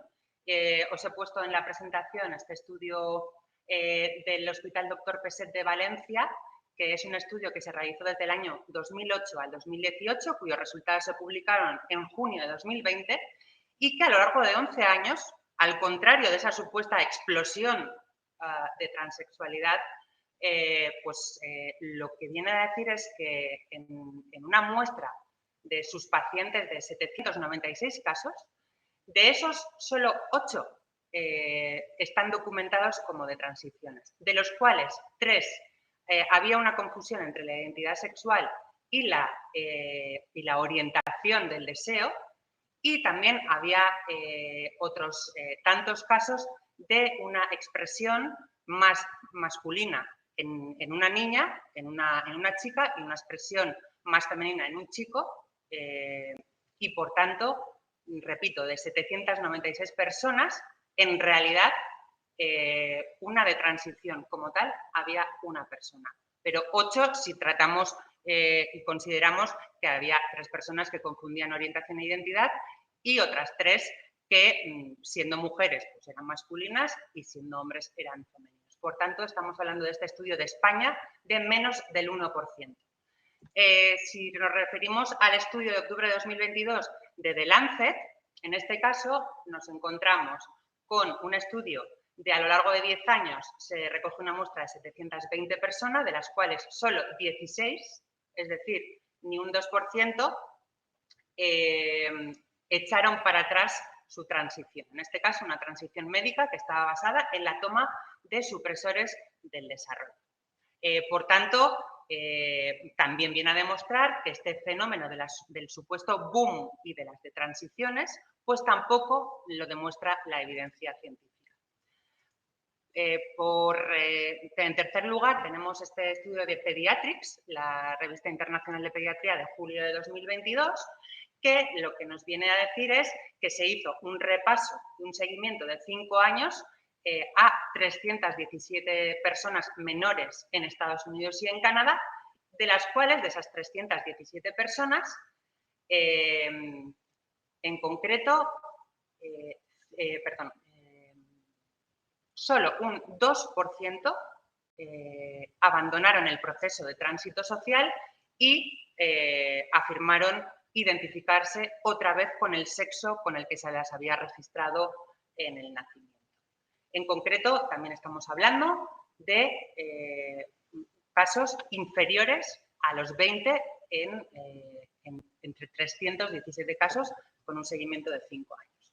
Y, por tanto, también, por último, voy a hacer referencia, porque quizás es una cuestión más controvertida, pero no me gustaría dejarla sin resaltar, que tenemos auténticos,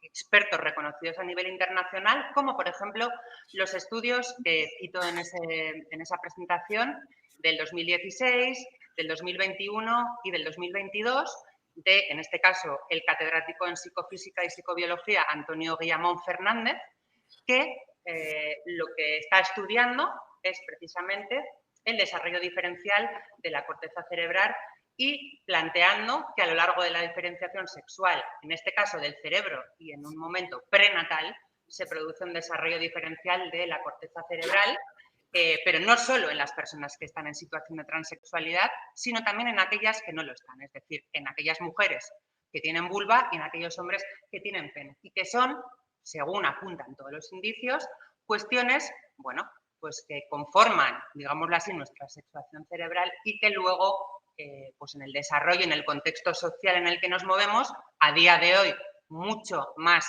tolerante y mucho más integrador también de esa diversidad, pues bueno, nos habilita con ciertas posibilidades y, como bien decía mi precedente, en este caso Cristina, como bien decía la señora Antonelli, pues hace unos cuantos años la sanción social implicaba que esa gente que existía, pues lo que hiciera era callarse, ¿no? Por tanto, y voy a ir terminando, me gustaría dar unas 2 o 3 pinceladas como el papel de los profesionales y también de las personas que tenemos cerca a bueno, pues a casos de niños, de niñas y de adolescentes en este caso, se resume en escuchar y atender sus necesidades, porque cuando se niega a alguien quién es, tenemos también, pues en este caso estudios que hablan de un 42% de intentos de suicidios y si acompañamos, pues que lo hagamos al 100%. ¿Esto qué significa? Pues que no problematicemos cuando, pues, por ejemplo, pensamos que las personas, por tener la edad que tienen, no saben quiénes son, porque a algunas personas no se las pone en tela de juicio por los genitales que tienen y a otras sí. Cuando mezclamos transexualidad y, en este caso, una expresión o una identidad de género no normativa, porque estamos hablando de cuestiones diferentes aunque tienen cosas en común, cuando creemos que hay una sola forma de ser hombre o de ser mujer, o unos genitales concretos que corresponden a los hombres y otros que corresponden a las mujeres, y cuando nos guiamos por, digámoslo así, la falacia del boom y de las de transiciones. Acompañar significa que sepan que esa posibilidad existe, crear espacios seguros y siempre ir un paso por detrás respetando los ritmos de las personas. Por tanto, se trata de escuchar, no imaginar ni especular, no poner en duda, somos quienes decimos ser, no hay nada que curar y, por supuesto, para aclarar todos estos líos, la mejor pauta es la pauta transformadora de la educación, en este caso de la educación sexual, de la educación en diversidad sexual, de la educación de los sexos, es decir, la que promueve, en este caso, la ciencia sexológica. Aquí hay una serie de medidas, pero bueno, tampoco me voy a detener en ellas, pero creo que sí, es momento de también aclarar que quizás hay que desactivar una serie de cosas falsas que se vienen repitiendo y que no por ser repetidas 100 veces van a dejar de ser mentira. Por ejemplo, que hay muchos padres y muchas madres que quieren tener un hijo y no una hija o viceversa y por tanto les obligan a un proceso de tránsito. Bueno, pues esto desde luego nos demuestra también la evidencia científica que no está siendo así. Que no haya casos sueltos, desde luego, yo no soy quien para no decirlo, pero que la gran mayoría lo que no quieren es que su hijo y su hija sufra y tenga la vida más difícil, eso desde luego, y que lo que están haciendo es acompañar a sus hijos y a sus hijas, pues eso creo que ningún padre ni ninguna madre en su sano juicio hace pasar por un camino más difícil y con más dificultades a sus hijos y a sus hijas. Y desde luego que no hay legislación ni hay referentes médicos para decir que a los niños y a las niñas en esta situación de transexualidad se les está hormonando y se les está operando. Porque las leyes no lo permiten y porque los estándares de cuidado de transexualidad internacional tampoco lo están permitiendo. Y, por supuesto, porque no es ético, por ejemplo, aplicar una hormonación cruzada a un niño o una niña de 5 años. Y, por último, resumiendo todo lo que he explicado, os invito, ahí he puesto un link, pero bueno, ahora no se me va a abrir porque estoy con un PDF, de la AEPS, la Asociación Estatal de Profesionales de la Sexología, que básicamente resume pues todo esto que he venido diciendo, ¿no? Que más allá del debate legislativo y social, es precisamente el estudio de la transexualidad el que, desde luego, en el ámbito de la ciencia sexológica nos ha ofrecido un amplio conocimiento sobre la identidad sexual y las intersexualidades, que muchas veces hoy están siendo tergiversadas con discursos y términos sobre la construcción cultural, sobre discursos biomédicos y como discursos con términos como la identidad de género.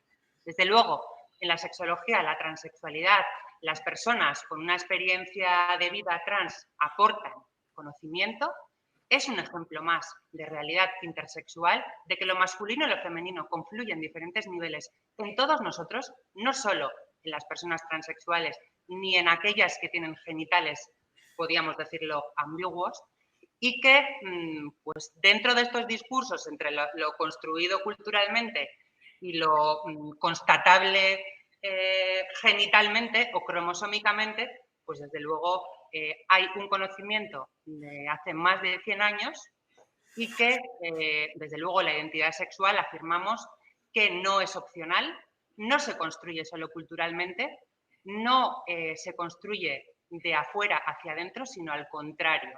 Esta idea se está asentando en nuestra sociedad, sino que la identidad parte desde dentro hacia afuera. Y que, bueno, pues en este caso, al igual que Galileo Galilei, cuando constató en su momento que era la Tierra la que giraba alrededor del Sol y no el Sol alrededor de la Tierra, pues eso venimos a decir desde la ciencia sexológica. Es decir, que la identidad parte de una vivencia que siempre va a ser biográfica y subjetiva y que ésta se traslada hacia afuera, hacia nuestras sociedades, con el objetivo de hacerlo pues, siempre un poco más diverso, un poco más abierto, tolerante, inclusivo y mejor. Por último... Aichole, hola. Me he pasado, ¿no? Hola, Donosti, ¿qué tal? Hola. Te estás quedando a gusto, ¿no? Que sepas que está todo el mundo encantado, ¿eh? Está todo el mundo encantado, pero es que, ¿sabes qué ocurre? Que nos quedan dos personas. ¿Qué me ha pasado? Dos seres humanos, claro, como te estamos escuchando desde la sexología y hemos dicho, vamos a empezar por aquí, luego la moda, luego no sé qué, déjame que digas lo que quieras para terminar, por supuesto, pero has dicho ni moda ni enfermedad. ¿Te quedas o nos podemos quedar con ese titular? Aichole. Desde luego que no es una moda y evidentemente no es una enfermedad, es un ejemplo de un hecho más, no el único, no el único que existe de diversidad. Esto lo constato yo como sexóloga y también os lo puedo decir porque yo misma vivo esta realidad pues desde que era una niña hasta el día de hoy. Por tanto, pues no es una moda y no es una enfermedad. O sea, Aichole, el sexo es lo que soy, no lo que tengo entre las piernas. Es la identidad. Ni lo que hago con ello, ni las prácticas que hago con eso que tengo entre las piernas. Ni te pregunto. Sí, eso efectivamente. Porque Eso es lo que soy. Mi identidad es el sexo. ¿Sabes lo que ocurre? Que estaba mirando yo, que soy mucho mayor que tú, y si me fuera 10 años atrás o 20 años atrás diría, visto todo lo que estamos viendo en el chat, ¿seríamos capaces de tener una conversación como esta y escuchar tantos puntos de vista desde el respeto? Pues a mí me parece que algo importante hemos ganado hoy. Desde luego. Y por más oportunidades así, porque creo que muchas veces no tenemos la oportunidad de escucharnos, de encontrarnos y de debatir de una forma respetuosa y con estudios y con hechos y con ciencia encima de la mesa. Aichole, he aprendido mucho, pero me voy a ir a buscar a un psiquiatra, ¿te parece? Me parece muy bien. Tengo por ahí a Celso Arango, yo creo, esperando. Un beso muy fuerte. Buenas tardes. Un beso, un abrazo. Seguimos en directo. Estamos en 7 de la tarde menos 6 minutos. Este es el webinar de Recurra Ginso. Y les decía yo que como voy aprendiendo tanto y se me va poniendo la cabeza pues como de tormenta de ideas, me voy a acercarme al despacho de un psiquiatra. Resulta que me aparece por ahí don Celso Arango, que ya lo tengo en pantalla, creo yo, director del Instituto de Psiquiatría y Salud Mental, jefe del Servicio de Psiquiatría del Niño y Adolescente del Hospital General Universitario Gregorio Marañón. Y le hemos dicho, ponencia. Y dice, este es el título, Transexualidad e Identidad de Género. No es oro todo lo que reluce. Celso Arango, buenas tardes. Hola, muy buenas tardes, ¿qué tal? ¿Dónde le pillo? En el hospital. En el hospital Gregorio Marañón estoy. Tiene usted carita de llevar un día bueno, de llevar un día de movimiento, lo que es habitual en usted. Estamos transversalmente abordando hasta donde hemos sido capaces. Y hemos hablado de modas, de enfermedades, pero estamos deseando escucharle y con usted intentar poner el colofón a ver si entre todos destejemos una madeja que está de plena actualidad. Así que su turno, señor Arango, y muchas gracias. Bueno, pues un placer. Entendía que esto acababa a las 7, o sea que voy a dar ese broche en 4 minutos, ¿no? Que son los que me quedan.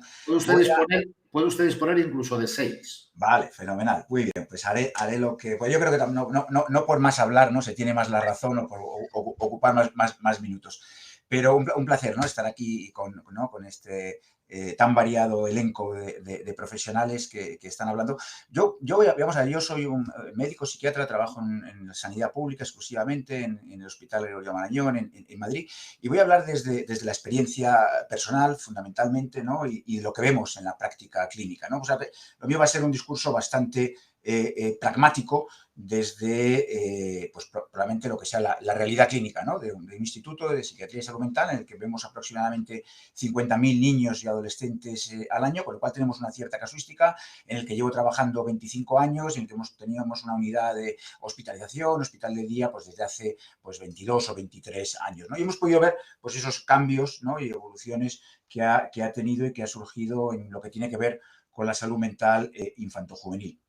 Y tengo que decir como ¿no? conflicto de interés, que no tengo ningún interés personal ni económico en este tema. Yo creo que, ¿no? que es importante decir estas cosas cuando se habla de este tema, y que cuando fui presidente de la Sociedad Española de Psiquiatría, que se llama Sociedad Española de Psiquiatría y Salud Mental, emitimos un comunicado poco después de que lo hiciera la OMS, estando a favor de la despatologización y de las personas trans, y que saliera del apartado de trastornos mentales, donde estaba como disforia de género, y fuera al de aspectos que tienen que ver con la vida sexual como incongruencia de género. Y así me manifesté cuando fui presidente, y así lo sigo haciendo, ¿no? Yo no he podido estar más de acuerdo con la ponente anterior, con Aitzole, cuando habla de la complejidad, ¿no? y de que debemos huir del reduccionismo. Pero creo que también es importante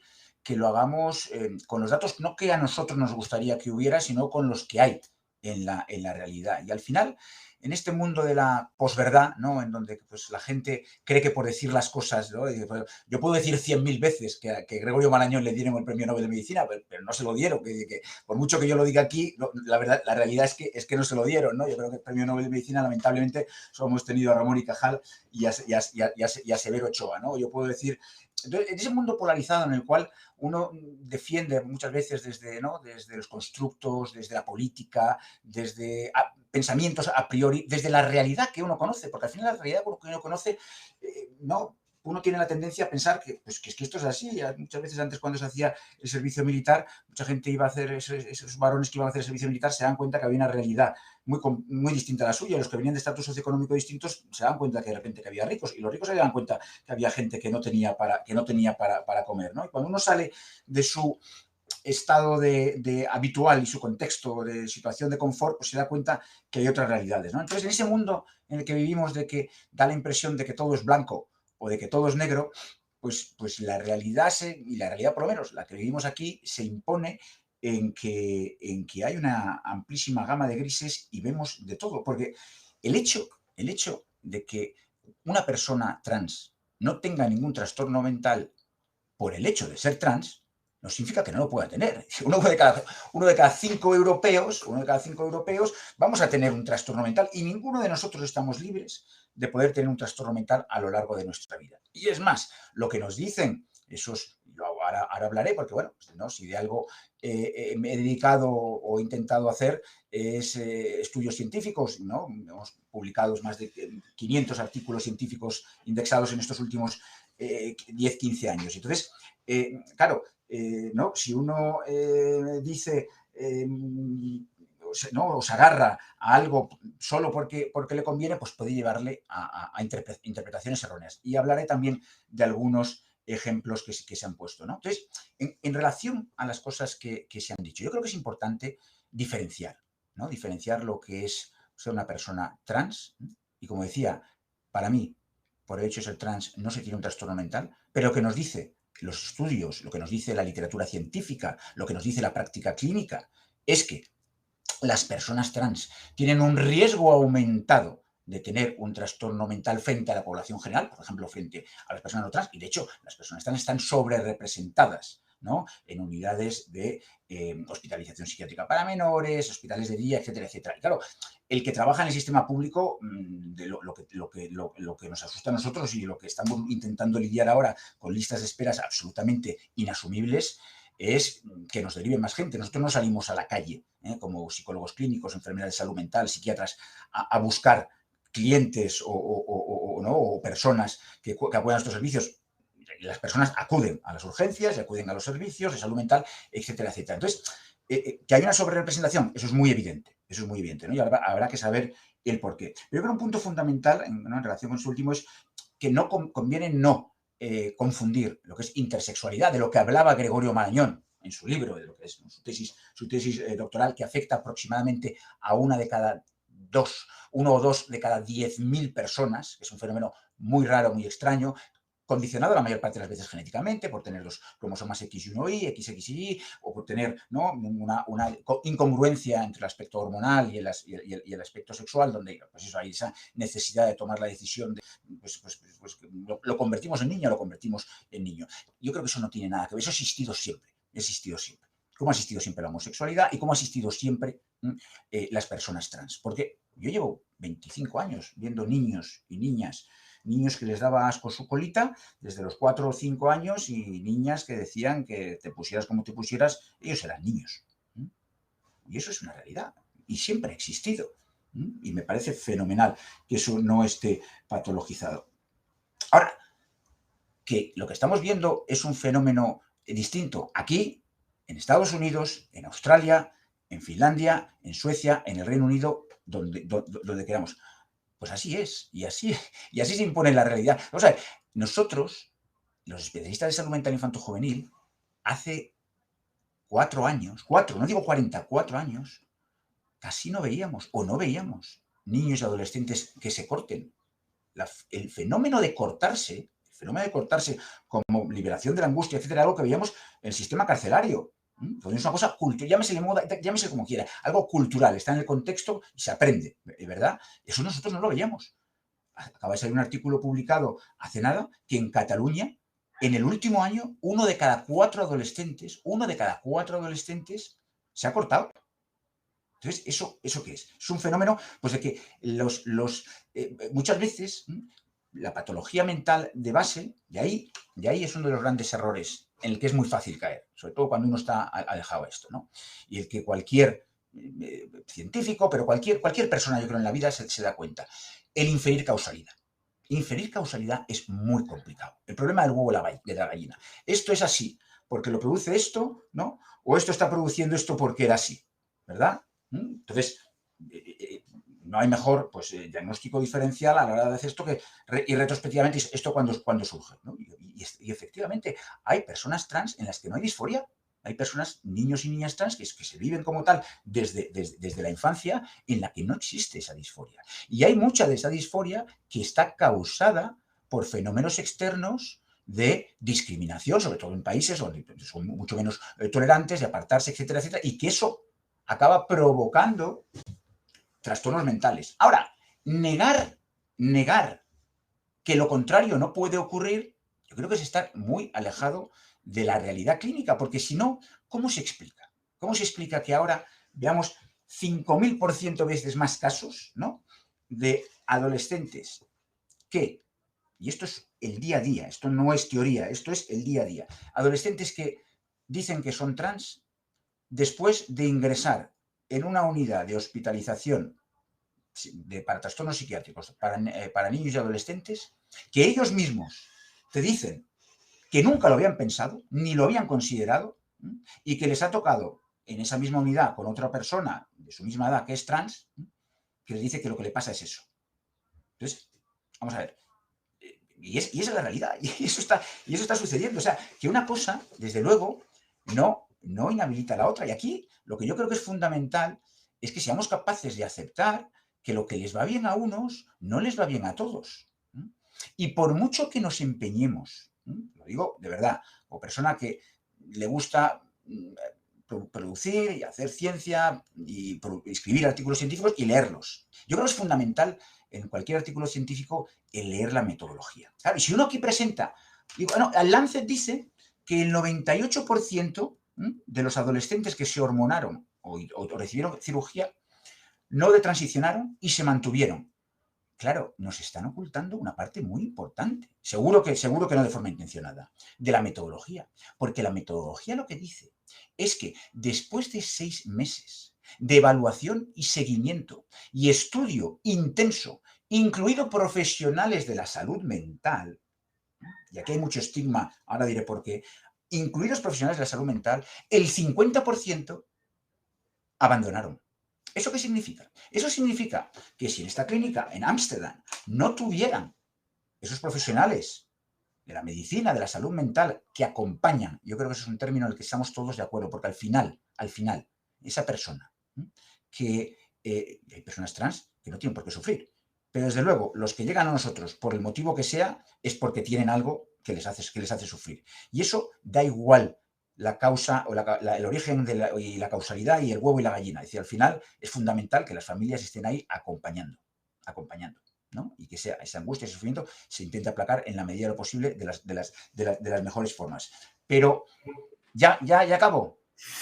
Le doy a usted 2 minutos, lo estoy disfrutando mucho. 2 minutos, fenomenal. Pues ese artículo del Lancet lo que nos está diciendo es que si hubiésemos hormonado u operado a todos los que el primer día entraron en el programa, en el 50% de los casos hubiésemos hecho más daño que bien, ¿no? Y como en medicina tenemos un principio que se llama el de non nocere, lo primero no hacer daño, pues se nos ha acostumbrado a escuchar, a pensar, a acompañar y a ver qué es lo que puede explicar el que a día de hoy haya un incremento, ya digo, de 1000% de niñas adolescentes que quieren ser chicos. 8 de cada 10. Si eso fuera exclusivamente producto del azar y de la genética, sería un 50%. Y a mí lo que me da la impresión, y más que impresión, porque no será la primera vez que le pregunte a una de estas chicas, ¿por qué dices que eres chico? Dice, porque ser chica es una mierda, porque te meten mano, porque abusan de ti, porque te discriminan, porque en este país ser chica... Entonces, claro, el intentar luchar contra la lacra del machismo a través, ¿no?, de convertirse en trans es algo que a mí, desde luego, me produce una enorme preocupación y que yo creo que como profesionales debemos estar o estamos obligados a decir, ¿no?, lo que se ha dicho previamente, qué es lo que ha pasado cuando este tipo de cosas se han hecho en otros países. Lo dejo aquí. Fíjese que tengo una pregunta aquí que no me la puedo dejar en el tintero. Bueno, profesor Arango, de acuerdo con usted, pues no, y que no está de acuerdo con lo que está diciendo, pero usted ha hablado y dejado claro, creo que cuando ha empezado, no patologizar. Pero luego ha dicho, cada vez vemos más casos. Y preguntan, entre los múltiples que están preguntando, ¿hay alguna base científica para mantener esa afirmación? Sí. Vamos, ha salido, no creo que en el mes de abril, ¿no? Salió publicado un estudio con no sé cuántos miles de casos de padres que han contestado sobre esta transición rápida, que decir que casos, y los hay, los casos de Intavista, en Cataluña, los casos atendidos, los derivados, están publicados y además están accesibles. Y a mí lo que me preocupa es eso, ¿no? Que la gente se posiciona a priori y muchas veces somos, yo creo que todos, ¿no?, incapaces de salir de ese discurso y ese cliché que tenemos, que muchas veces lo produce el sesgo de uno trabaja. Claro, vamos a ver, yo soy psiquiatra y soy psiquiatra infantil y trabajo en la sanidad pública como psiquiatra infantil. Entonces, yo estoy hablando de los casos que nosotros vemos y los casos que a nosotros nos llegan. Y ya lo he dicho antes, que los casos que nos traen antes de los niños con niños con disforia de género, ojalá no volvamos a verlos nunca más. Ojalá. Pero los que están llegando, no salimos nosotros a buscarlos y son cada día muchos más. O sea, nunca hemos visto en una unidad de hospitalización de 20 camas, de 25 camas, ¿no?, que la mitad estén ocupadas por adolescentes trans. Eso no refleja la realidad de lo que sucede en la calle. No, el 50% de los niños y niñas no son personas trans, ¿no?, o adolescentes. Por lo que hay una sobrerepresentación y es muy evidente. Doctor Arango, muchísimas gracias. Le hemos robado un pelín más de tiempo, pero también íbamos nosotros más agobiados y sabemos que todavía le queda alguna consulta. Un fuerte abrazo y voy a saludar a un buen amigo suyo que se llama Javier Urra. Todo sea dicho. que lo tengo por aquí. Gracias, Celso. Buenas tardes. Estamos en directo. Tenemos 5 minutos para don Javier Urra, al que aprovecho para mandar un abrazo muy fuerte y no robarle ni un segundo, porque ahora sí necesito, ya después de la consulta con el psiquiatra, escuchar a don Javier, primer defensor del menor y responsable de todo este invento que hoy, en fin, estoy tan contento. A ver si lo oigo, don Javier. Bueno, seguro que sí. Mi querido amigo Constantino Mediavilla, mi querido amigo Celso Arango, mi querido amigo Marino y todos los que han participado, que no todos son amigos, pero hemos intentado buscar gente que entre en el debate. Bueno, mi papel siempre al final es intentar armonizar. Hoy no lo voy a conseguir porque no lo voy a intentar. Voy a hablar, como decías tú, unos 7 minutos. En cierta manera, esta nueva ortodoxia que impone, fíjate que digo impone, la ideología transgénero o queer es homofóbica. Esta sería la pregunta con la que a mí me gustaría empezar cuando estamos terminando. La transexualidad o la incongruencia de género, que afecta, según la Organización Mundial de la Salud, entre un 0,6 y un 3%, es un tema que está, y creo que se está notando en el chat, muy ideologizado. Nos cuesta mucho llegar a acuerdos cuando todos los que estamos aquí, los más de 800 personas y los que nos continúen, lo que queremos es que la gente no sufra, que la gente se sienta lo mejor posible en su situación. Hay niños y adolescentes que expresan incongruencia con el sexo asignado al nacer y suelen manifestar la necesidad de pertenecer a otro sexo. Se llamaba disforia de género. Vamos cambiando de términos, pero la realidad, y esto lo saben muy bien los veterinarios, y no estamos diciendo que somos solo animales, pero también es que nacemos con un sexo, varón, femenino. Otra cosa es cómo te sientas, cuál es el género, pero cuál es el tema cromosómico, cuál es el biológico, es diferencial. Por cierto, que tengo la impresión, y Celso algo ha apuntado, que este tema trans o de incongruencia de género está tapando otras patologías. Es decir, a mí mi pregunta es, si a un niño de 12 o 13 años le dices, oye, tienes muchos problemas, igual que damos falsos positivos de si abusaba tu abuelo de ti y fallamos en la credibilidad de testimonio, podemos estar tapando otras patologías porque esta sería tu solución, hijo mío. Y el niño dice, pues seré. ¿Qué padre? ¿Qué colegio se atreve hoy a llevar la contraria a un niño que dice que lo es?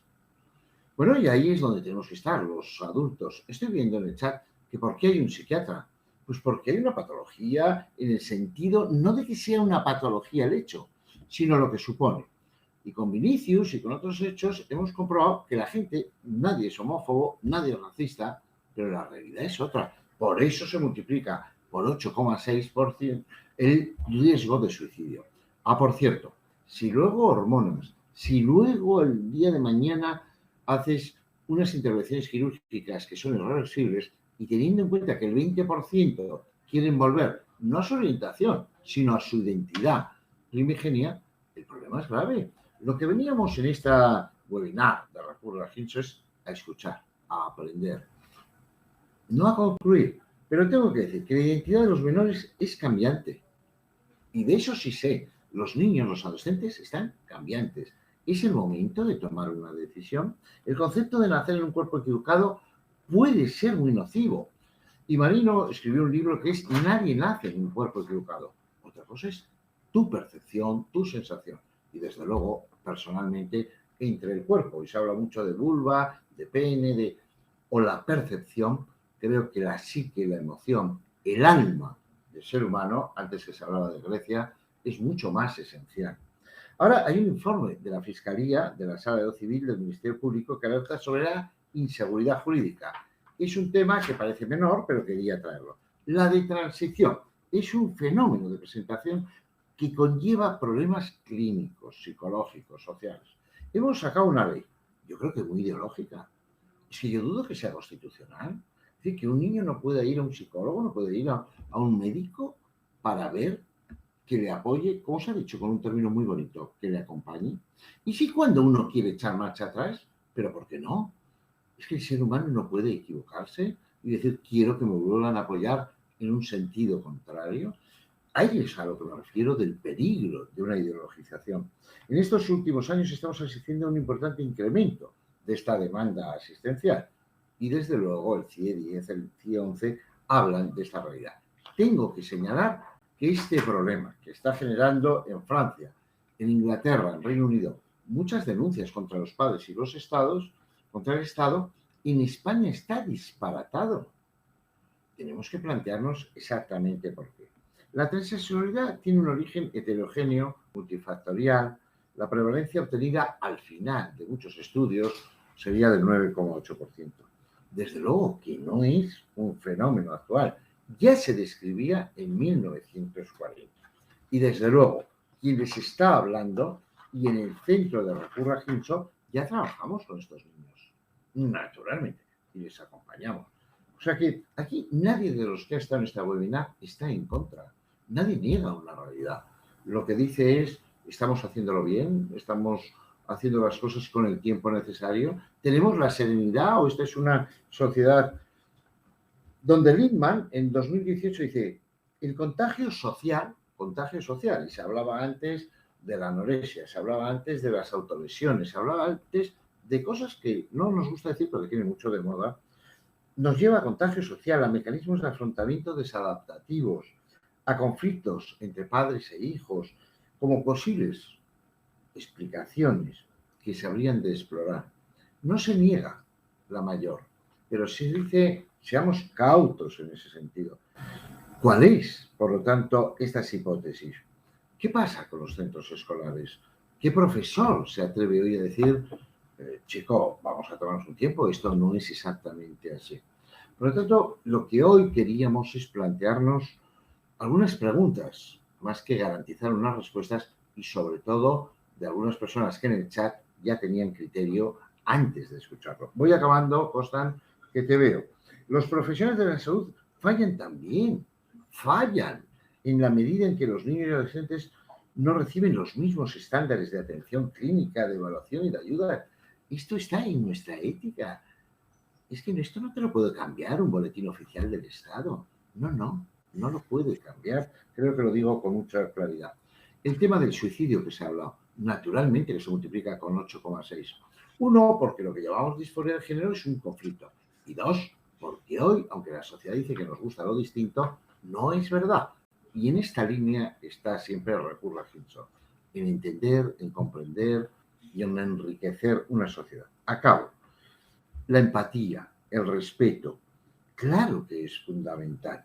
Ahora, se presenta aquí un dilema que es entre el sufrimiento por la espera o la transición o los daños irreversibles por un apresuramiento. Ese es el juego, ese es el afecto, ese es el cariño, esa es la medida que nos hemos dado. Por último, ¿qué hacer en lugar de la terapia afirmativa? Lo que hacen los clínicos en todos los casos, evaluación, exploración, análisis funcional, clarificación, preguntas, confrontación. Bueno, yo creo que tendríamos que acabar con una sola fase. Sí. Primero, empezar por el derecho de los menores al libre desarrollo de su identidad. Reclamar evaluación profesional. Aceptar la exploración y el cuestionamiento del deseo de transicionar. Cuestionamiento, que es poner una pared con la que chocar o en la que te elevarte. La disforia de género de comienza rápida es un fenómeno que veímos, y puedo estar profundamente equivocado, social, no una entidad clínica ni un malestar que se deba patologizar. Constant, última frase. Tratar a las personas trans con igualdad no significa tratarlas igual, sino tener en cuenta sus necesidades, que son únicas, para que tengan las mismas oportunidades de alcanzar una vida lo más plena posible. Y una petición a los que hemos estado en esta webinar. Escuchemos al otro. Intentemos entender al otro porque a todos nos une lo mismo. Que no sufran quienes se sienten mal en su propio cuerpo. Muchísimas gracias.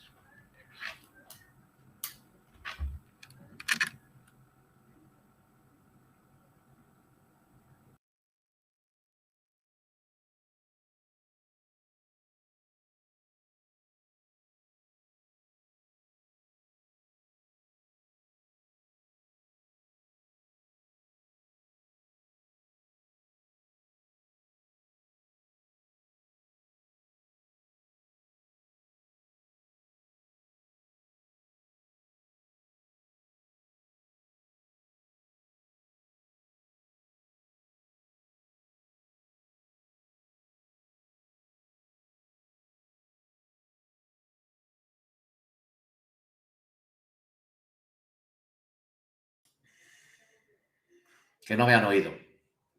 Voy a repetirlo, creo que estoy en directo, que no había abierto el micrófono, como lo había ocupado Javier Urra. Les estaba dando las gracias, he dicho que tenemos como 1000 comentarios moderados y que por lo tanto habrá que repasar y habrá que ver lo que hemos aprendido. Yo particularmente mucho. Y que nos vemos muy prontito, el 28 de septiembre, a la misma hora, a las 5:30, aquí en Recurra Ginso, y estaremos encantados de tenerles con nosotros. Mil gracias, disfruten, cuídense.